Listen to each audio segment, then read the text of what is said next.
श्री कृष्ण के वाहन गरुड़ देव। इन्हें घमंड हो गया था कि इनके जितना तीव्र गति से कोई नहीं उड़ सकता। श्री कृष्ण के अस्त्र सुदर्शन चक्र।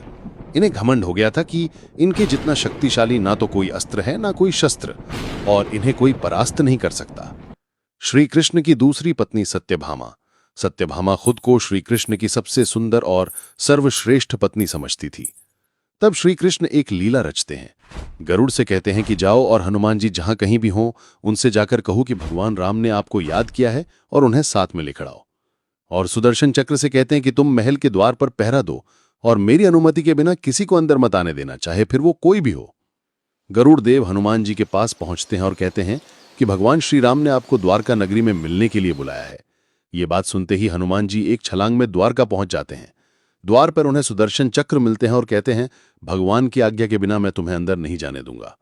हनुमान जी कहते हैं, प्रभु मेरी प्रतीक्षा कर रहे हैं, उनसे मिलने से मुझे कोई नहीं रोक सकता, और सुदर्शन चक्र को पकड़ के अपने मुख में रख लेते हैं। हनुमान जी को देखते ही कृष्ण हनुमान जी को राम अवतार में दर्शन देते हैं। सत्यभामा को देखकर हनुमान जी कहते हैं, प्रभु ये दासी कौन है और सीता माता कहाँ है? तभी वहां रुक्मिणी जी आती हैं और हनुमान उन्हें सीता मां पुकारकर चरण स्पर्श करते हैं। ये देखकर सत्यभामा चौंक जाती है। तभी गरुड़ देव वहां पहुंचते हैं और हनुमान जी उनसे पहले वहां पहुंच गए हैं, ये देखकर आश्चर्यचकित हो जाते हैं। तभी कृष्ण हनुमान से पूछते हैं कि हनुमान तुम्हें द्वार पर किसी ने रोका नहीं? हनुमान जी कहते, रोका था प्रभु, लेकिन आपसे मिलने को विलंब हो रहा था इसलिए मैंने उसे मुख में रख लिया। फिर हनुमान जी सुदर्शन चक्र को मुख से बाहर निकालते हैं। श्री कृष्ण की इस लीला से इन सब का घमंड चूर चूर हो जाता है।